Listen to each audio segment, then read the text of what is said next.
오늘 저는 오늘 본문 말씀을 통해서 임마누엘 예수님 그 제목으로 하나님의 말씀을 나누고자 합니다. 1947년 2월에 사해 서쪽 유대 광야의 한 계곡에서 현존하는 가장 오래된 성경 사본이 발견이 됐습니다. 1947년 한 베두인 소년 목동이 잃어버린 양을 찾으러 그 계곡을 갔다가 보니 언덕 위에 동굴들이 여러 개 보이는 거예요. 동굴들. 그래서 혹시 저기 동굴에 우리 양이 있을 줄 모르겠다 해서 돌을 들고 던져봤습니다. 던져봤는데 안에서 갑자기 쨍그렁 하는 소리가 들리는 거예요. 그래서 저기 뭐가 있나 하고 이제 그 언덕을 기어 올라가서 동굴에 들어가 보니까 질 항아리 그릇이 한 대여섯 개가 놓여 있는데 그 안에 양피즈로 된 글이 막 섞여 있다는 겁니다. 그 히브리 말로 적혀 있었는데 그 베두인 소년이 히브리 말을 모르니까 이게 뭔가 하고 이제 그냥 고고상에다가 그냥 팔았답니다. 팔았는데 그 고물상에서도 그걸 잘 모르니까 그냥 이게 팔리고 해가지고 유럽의 뉴욕에 고물상까지 흘러갔습니다. 흘러갔는데 그걸 이제 그 고물상에 자주 오던 한 학자가 그걸 딱 보고는 이런 위대한 발견이 있나 하고 깜짝 놀랐답니다. 그것이 무엇이냐면 구약 성경의 사본입니다. 이 구약 성경의 사본은 쿰란 쪽의 공동체를 이끌던 에세네파, 종교 박해를 피해서 유대 광야에 숨어 들어와서 공동체 생활하던 에세네파 쿰란 공동체에서 양피지에다가 자기의 그 성경을 갖다가 계속 필사해서 내려오는 구전 성경을 필사해가지고 보관하고 있던 겁니다.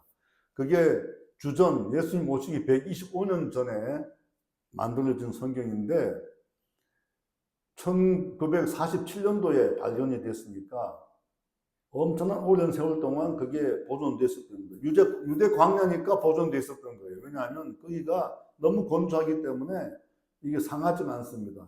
그래서 그 위대한 발견이 정말 전 세계를 깜짝 놀라게 했습니다. 그런데 900점 이상의 사본 조각들 가운데 오늘 성경 본문을 말씀하시는 이사야서는 거의 완벽하게 보존되어 있었습니다. 나머지 성경도 에스더서를 제외하고는 거의 다 조각조각 성경의 사본들 발견됐는데 이걸 모아보니까 구약 성경의 30%가 완벽하게 보존이 되어 있었다. 그렇게 알려져 있습니다.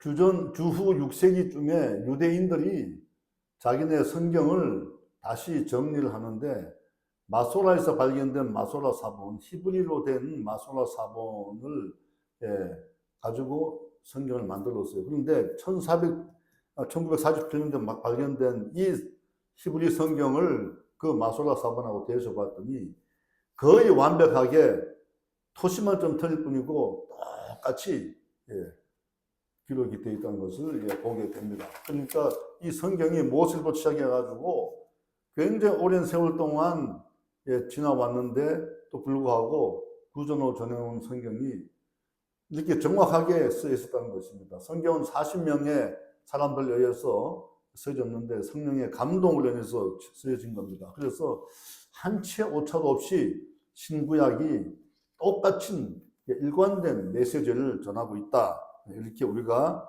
믿으면 되겠습니다. 구약은 하나님의 천지 창조와 인간의 죄에 대한 하나님의 심판과 회복, 이스라엘의 역사를 다루고 있지만 그 중심에는 인류 구원을 위해서 오실 예수님을 증거하고 있고 신약은 이미 오신 예수님의 말씀이 기록되어 있는 것입니다. 성경에는 징조라는 말이 한 34번 나오는데 하나님께서 당신을 드러내시고 싶을 때 그리고 당신이 전능하신 하나님이라는 것을 알려주고 싶을 때에 하나님께서 징조를 보여주십니다. 하나님은 아브라함에게 밤하늘의 무뼈를 바라보라고 하셔서 꿈을 갖게 하셨고, 모세에게는 떨기나무에서 불타는 타오르는 불꽃으로 나타내셨습니다. 그리고 광야에서는 구름기둥과 불기둥으로 당신을 드러내셨습니다. 사사 기드온이 하나님께 기도를 합니다. 이스라엘을 구원할 자로 제가 선택받았다 그러는데 하나님 징표를 보여주십시오. 그렇게 이제 기도했는데 하나님께서는 하늘에서 이슬을 다 내리셨습니다. 그런데 한 번은 땅은 다 젖었지만 양은 털끝 하나 이슬이 묻지 않았습니다. 또 한 번은 양은 털이 다 젖었는데 땅은 젖지 않은 그런 징표를 보여주셨습니다. 이처럼 하나님께서는 일을 하실 때, 중요한 일을 하실 때 징표를 보여주고 징조를 보여주시는 하나님이십니다. 오늘 본문은 남유다의 아하스 왕 때에 이사야 선지자에게 임하신 하나님의 말씀입니다. 아람과 북이스라엘 연합군이 어느 날 남유다를 갖다가 침공합니다. 예루살렘을 공격하게 되고 예루살렘은 포위당해서 남유다가 굉장한 위기에 빠졌을 때에 하나님께서 이사야 선지자에게 이 말씀을 내려줍니다. 그런데 앞서서 이사야가 언제 선지자로 부름을 받았느냐?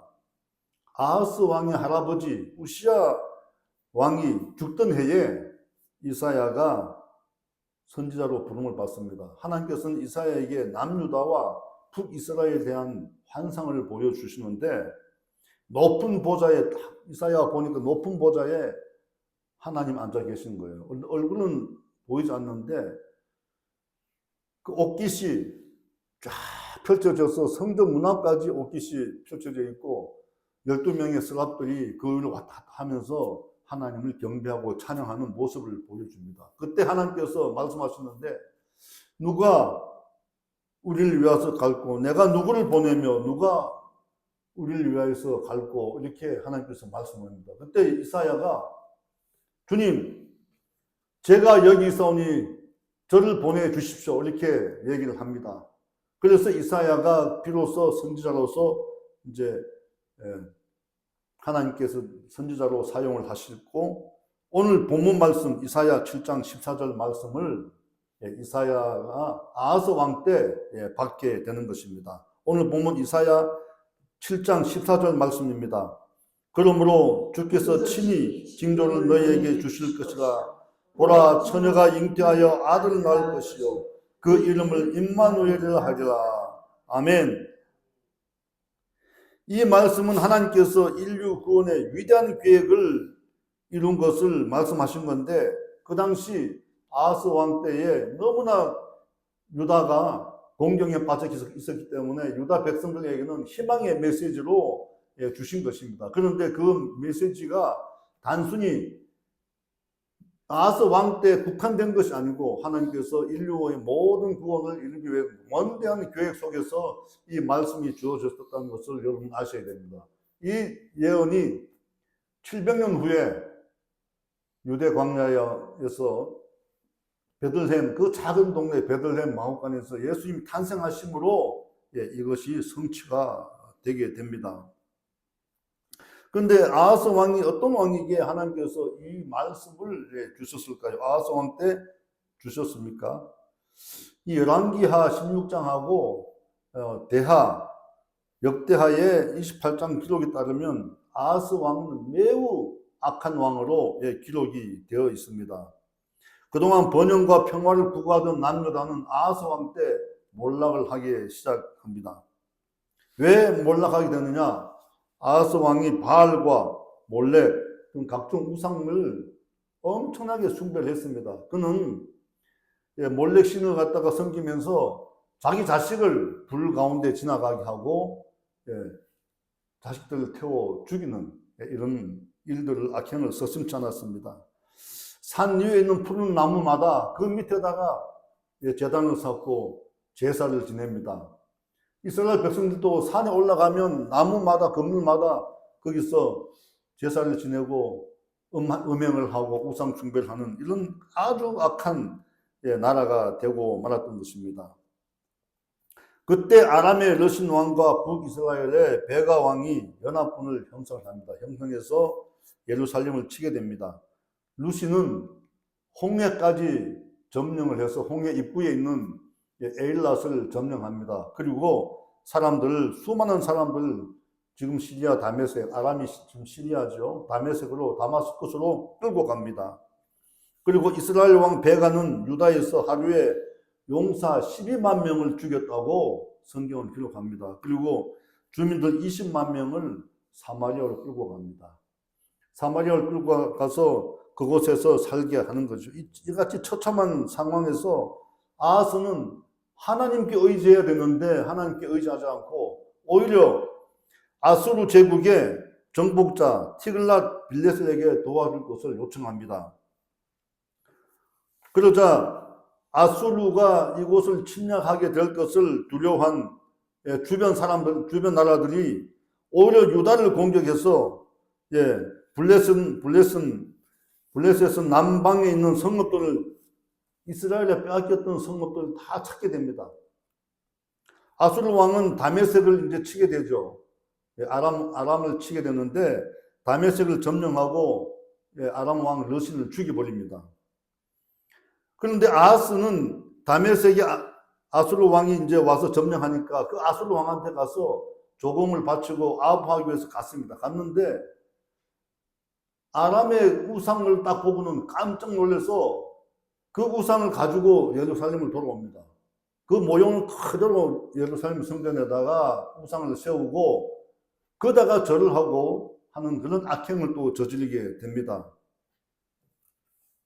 근데 다메섹을 점령한 아수르 왕이 아하스를 돕지 않고 북이스라엘을 우선 칩니다. 북이스라엘을 쳐가지고 결국은 북이스라엘이 이때 주전 720년경에 완전히 멸망을 하게 됩니다. 그리고 그 당시 아수르 제국이 엄청난 영토, 지금 터키하고 이쪽을 다 점령해 있었는데 아수르 제국의 온 전역에 북이스라엘 백성들이 다 붙잡혀가서 흩어지게 됩니다. 그리고 사마리아에는 제국에 있는 다른 이방인들을 데리고 와서 거기서 살게 하면서 이식을 하게 됩니다. 그래서 유대인들한테는 사마리아가 아주 이방 사람들로 같이 서로 대화할 수 없는 그런 이방인들이 사는 지역으로 그렇게 굳어지게 된 것입니다. 예수님이 오셨을 때도 사마리아는 이방 사람들이 사는 곳이라서 저 이방 사람들하고 대화하는 것을 꺼려했던 것을 우리가 보게 됩니다. 성도 여러분, 이처럼 하나님을 의지하지 않고 권력과 힘을 믿으면서 우상을 숭배하면 반드시 멸망의 길을 가게 된다는 것을 여러분 기억하시기 바랍니다. 평상시에도 그렇지만 위기 시대에는 더욱 우리가 하나님을 의지해야 됩니다. 그 위기 때에 하나님은 이사야에게 보라, 처녀가 잉태하여 아들 낳을 것이요 그 이름을 임마누엘 하리라 이렇게 말씀합니다. 처녀가 어떻게 잉태를 합니까? 남자를 한 번도 접하지 않은 처녀가 어떻게 잉태를 합니까? 저기서 처녀라고 쓴 히브리 말이 각자들마다 해석이 다르지만 우리는 성경을 원전대로 믿는 우리는 저 처녀는 남자를 한 번도 경험하지 못한 처녀를 말하는 겁니다. 그의 이름이 아들을 낳는데 그 이름 임마누엘을 하려고 말씀합니다. 임마누엘은 하나님이 함께 하신다. 하나님 우리와 함께 하신다는 뜻입니다. 그러니 그 어린아이가 하나님께서 함께 하시는 어린아이가 되는 것입니다. 700년 후에 태어난 예수님은 바로 하나님 함께 하시는 애기였고 또 그에게 하나님께서 굉장한 영을 주시죠. 하나님의 영을 부어주시는데 모략의 영도 부어주시고 능력의 영을 부어주십니다. 그리고 예언을 할 수 있는 능력을 주시고 치료하는 영도 넣어주시고 그래서 예수님께서 그렇게 사역을 펼칠 수 있었던 것입니다. 예수님은 원래 제2의 하나님으로 이 땅에 오신 하나님이시지만 하여튼 하나님께서는 독생자 예수를 통해서 이 땅을 구원하시기 위해 그를 보내신 것입니다. 예수님이 탄생하시기 전 가브리엘 천사에게 나사렛으로 가라고 명령합니다. 나사렛에서 이런 가브리엘 천사는 마리아라는 처녀에게 가서 징조를 말씀하십니다. 누가복음 1장 30절 31절 말씀을 다 같이 합독하겠습니다. 천사가 이르되 마리아여 무서워하지 말라. 내가 하나님의 은혜를 입었느니라. 보라 내가 잉태하여 아들을 낳으니 그 이름은 예수가 하라. 아멘. 예수는 하나님이 구원하신다. 하나님이 구원하신다 이런 뜻입니다. 임마누엘 예수. 하나님이 함께 하시고 하나님이 구원하신다. 그러니 우리는 예수님만 믿게 되면 하나님 우리와 함께 하시고 전능하신 하나님 우리와 함께 하시고 하나님의 영이 우리에게 임하시고 우리를 구원하신다니 예수를 안 믿는 사람이 얼마나 불쌍합니까? 우리 예수님 믿는 우리는 다 복받은 사람들입니다. 믿습니까? 네. 우리는 예수님을 믿어야 됩니다. 하나님께서 왜 이처럼 징조를 보여주실까요? 징조는 하나님께서 선한 뜻을 이루시기 위해 보여주시는 것입니다. 그러므로 징조는 하나님의 뜻을 받아들이게 합니다. 징조를 보여주실 때에 우리는 자신을 돌아보게 되고 회개하는 능력이 나타나게 됩니다. 우리를 돌아보게 하고 하나님께 집중하게 만듭니다. 징조는 우리의 생각과 행동을 돌이키게 만들고 우리에게 감사하게 만듭니다. 그러나 징조를 무시하고 돌아보지 않는 사람들은 아하스 왕처럼 죄 가운데서 멸망하게 되는 것을 우리가 성경을 통해서 보게 됩니다. 그러므로 성도 여러분, 하나님은 전능하신 하나님을 믿으시기 바랍니다. 알파의 오메가 되시고 영원히 변치 않으시는 하나님, 그 하나님을 여러분은 믿어야 할 것입니다. 그러므로 하나님께서 말씀하실 때 반드시 들어야 합니다. 하나님의 말씀을 듣지 않고 자기 마음대로 살아가는 사람들이 굉장히 많죠. 믿지 않는 사람들은 말할 것도 없고 믿는 사람 가운데서도 하나님의 말씀을 듣지 않고 자기 멋대로 사는 사람도 있습니다. 그들은 실상은 믿는다면서도 실상은 믿지 않는 사람들이고 그들은 예배한다면서도 실상은 예배하지 않는 사람들입니다. 믿는 척 하면서도 믿지 않는 사람들인 것이죠. 그런 사람들은 다른 우상을 섬기는 사람들입니다. 아무리 징조를 보여줘도 보지 않으려 하고 아무리 하나님께서 말씀을 들려줘도 듣지 않으려는 아주 마음에 화인 맞은 사람들입니다. 하나님은 오늘 본문 말씀을 통해서 처녀가 낳을 아기의 이름을 임마누엘 또 예수를 하라고 말씀하십니다.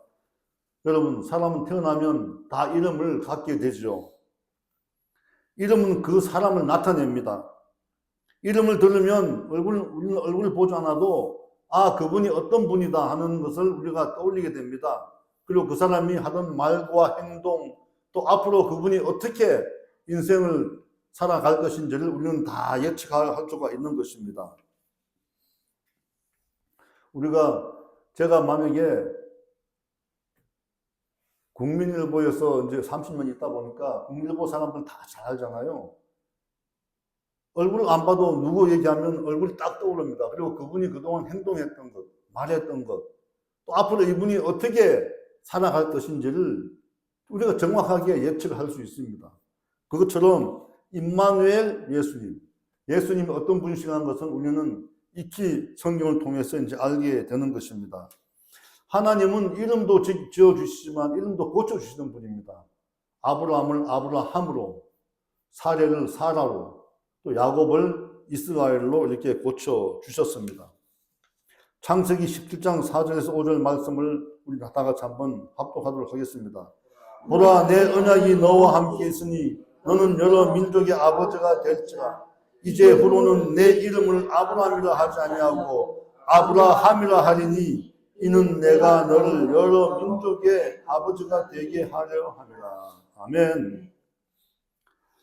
하나님은 새 이름을 이렇게 주시는데 이 새 이름을 주시는 것은 과거의 터전, 삶의 터전과 과거의 생활 양식 그리고 꿈꾸던 미래와 그 비전을 완전히 달리하라고 주시는 것입니다. 이처럼 이름은 매우 엄중한 것입니다. 그런데 사람의 말 이름도 그런데 구원자 예수님의 이름은 얼마나 존귀한 이름이겠습니까? 임마누엘은 하나님 우리와 함께 하신다. 예수는 하나님이 구원하신다. 성도 여러분, 하나님께서 함께 하시고 하나님께서 구원하신다니 그 이름이 얼마나 존귀한 이름입니까? 예수님의 이름에는 많은 뜻이 포함되어 있습니다. 그의 성품과 세상에 오신 목적과 예수님의 사역이 그 안에, 그 이름 안에 다 들어 있습니다. 예수님을 설명하면은 거룩한 자, 거룩한 종, 의로운 해, 참 빛, 세상의 빛, 전능자, 평강의 왕, 영광의 주, 사랑하는 자 등의 여러 가지 호칭으로 우리는 예수님을 표현하게 됩니다. 예수님이 이 땅에 평강의 왕으로 왔죠. 그리고 전능하신 하나님이십니다. 그는 영광의 주시오, 또 사람들을 사랑하시는 사람입니다.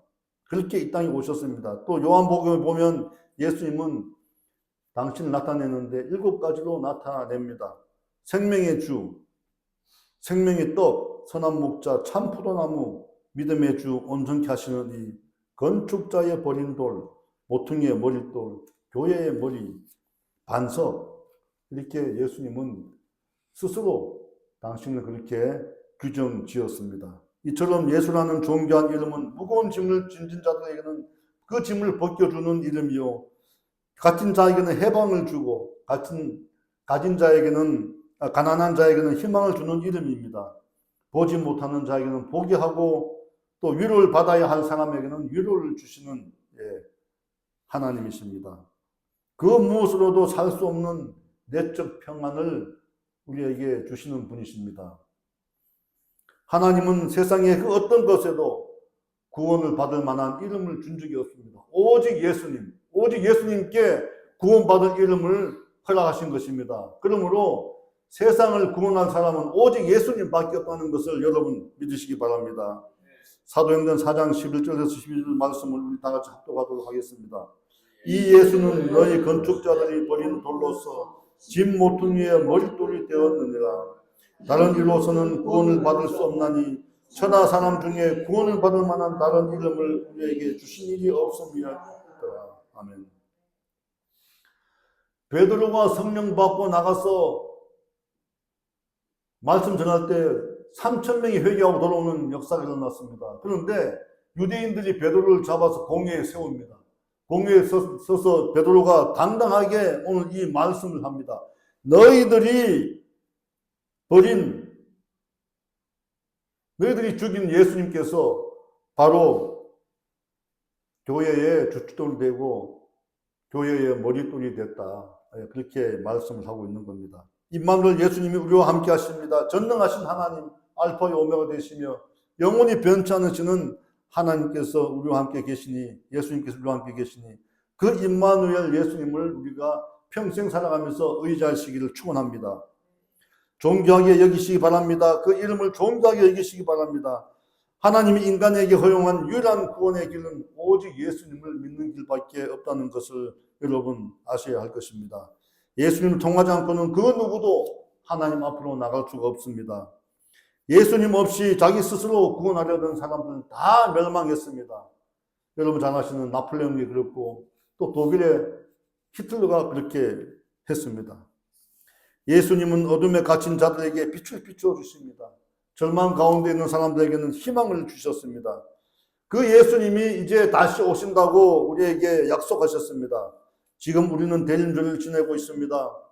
다시 오실 예수님을 기다리면서 오셔서 우리를 구원해 주신 예수님을 우리가 기억하면서 예수님 탄생일을 기쁘게 우리가 맞이해야 될 것입니다. 구원을 받은 성도들은 이 세상을 살면서 많은 복을 누립니다. 우선 하나님의 자녀가 되는 복을 누리게 됩니다. 전능하신 하나님이 우리 아버지가 되시니 우리가 부족함이 없습니다. 무엇을 먹을까, 무엇을 마실까, 무엇을 입을까 염려 걱정하지 않아도 됩니다. 하나님께서 부족한 것들을 다 아시고 채워주십니다.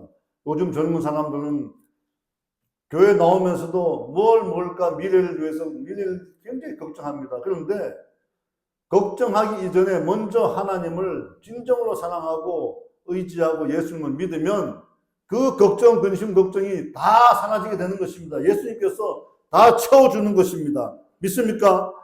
네. 예수님 마태복음 6장 31절에서 33절 말씀하십니다. 우리 다 같이 다시 한번 합독해 봅시다.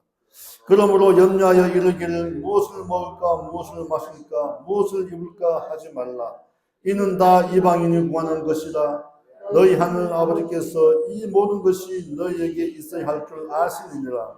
그런즉 너희는 먼저 그의 나라와 그의 의를 구하라.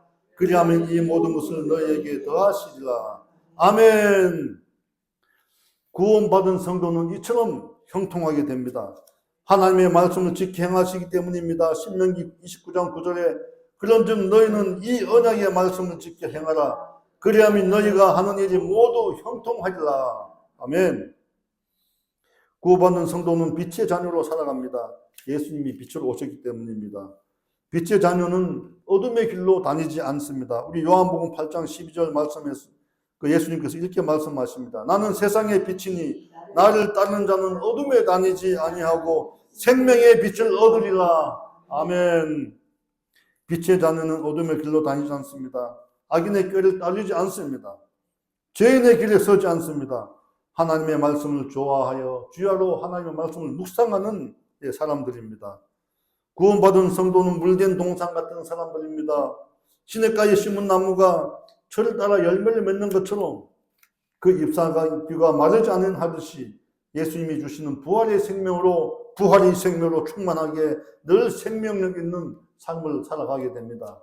우리 주변에서 의지를 잃고 미래에 대한 소망을 잃어버리고 어둠에 갇힌 우리 젊은 사람들을 이 말씀을 가지고 우리가 구원해야 됩니다. 교회를 인도해야 됩니다. 우리 젊은 사람들을 열심히 전도하시기를 바랍니다. 어둠이 짙을수록 빛은 더 밝게 빛나죠. 세상이 죄로 가득할수록 구원받은 성도들은 더 빛이 납니다. 예수님 우리에게 빛을 비춰주시기 때문입니다. 그러므로 마음에 우리는 평안이 있습니다. 영혼의 자유함이 있습니다. 영혼의 자유함이 있기 때문에 영적으로 두려움이 없습니다.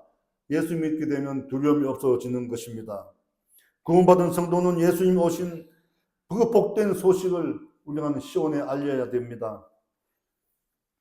예수님을 모르고 어둠의 길로 다니는 그 사람들, 불쌍한 사람들 우리는 예수님께로 인도를 해야 됩니다. 그들이 다시 빛 가운데 서게 해야 됩니다. 하나님의 형상대로 지음받은 그 사람들이 사탄에 빠져서 어둠의 길로 다닌다면 얼마나 불쌍합니까? 우리는 그 사람들을 예수님께로 인도해야 될 것입니다. 예수님께서는 마가복음 16장 15절에서 말씀합니다. 너희는 온 천하에 다니며 만민에게 복음을 전파하라. 아멘. 이 사명 가지고 사도 바울은 온 천하에 다니며 복음을 전했습니다. 그 이후에 수많은 선교사님들이 자기 나라를 떠나서 부모, 형제를 떠나서 전혀 알지 못하는 곳에 가서 복음을 전했던 것을 우리는 역사의 기록을 통해서 보게 됩니다. 우리는 이 사명을 가진 복된 사람들입니다. 하나님의 복음을 위해 핍박받는 사람들과 전도하는 사람들, 이런 사람들을 하나님께서 가장 사랑하십니다. 복음에는 의가 나타나서 우리를 의의 길로 이끌어 주십니다. 마태복음 5장 10절에서 12절 말씀입니다. 의를 위하여 박해를 받는 자는 복이 있나니 천국이 그들의 것입니다. 나로 말미암아 너희를 욕하고 박해하고 거짓으로 너희를 거슬러 모든 악한 말을 할 때에는 너희에게 복이 있나니 기뻐하고 즐거워하라. 하늘에서 너희의 상이 큽니다. 너희 전에 있던 선지자들도 이같이 박해하였느니라. 아멘. 구원받은 성도는 또 이웃의 아픔에 동참하는 사람들입니다. 우리가 구원받은 그 은혜를 우리만 누리면 되지 않습니다. 어려운 사람들 이 주변에 보게 되면 정말 수많은 사람들이 어렵게 생활하는 것을 보게 됩니다. 저는 교회를 창립하면서 어려운 사람들 도와주는 코로나 센터가 되겠다고 결심하고 그렇게 기도하고 많은 것을 도와주지 못했습니다. 그런데 구례동에서 연락이 왔습니다. 김포시 명례 공무원으로 추천했다는 겁니다. 추천했는데 그것이 추천을 이제 받아들여져서 17일 날 오후 3시부터 5시에까지 김포시청 가서 교육을 받습니다. 김포시 명례 공무원. 그런데 이 명례 공무원이 뭐냐면 박수 한번 칩시다. 우리의 사역을 폭넓게 할 수 있는 겁니다. 명례 공무원은 가난한 사람들, 정말 우리가 도와줘야 될 사람들을 발굴하고 그들을 도와줄 수 있는 후원자를 여기 발굴해서 같이 연결시켜 주기도 하고, 또 우리 교회가 스스로 또 그런 분들을 도와주는 그런 역할을 하게 되는 겁니다. 여러분, 우리가 하나님께서 주신 그 은혜로 말미암아, 예수님께서 생명을 내어 주심으로 말미암아 구원받은 그 은혜를 늘 감사하면서 살아가는 우리 성도님들인데, 우리만 누려서는 되지 않고 가난하고 헐벗고 정말 힘든 사람들 도와주는 여러분이 다 되시기를 축복합니다. 하나님께서는 이런 사람들에게 30배, 60배, 100배의 상급을 주시는 것을 믿으시기 바랍니다. 사도 바울은 고린도 교회에 보내는 두 번째 편지에서, 고린도 후서에서 예루살렘 교회의 유대인 성도를 위한 연보에 동참할 것을 부탁합니다. 그러면서 마케도니아 교회들의 이야기를 합니다.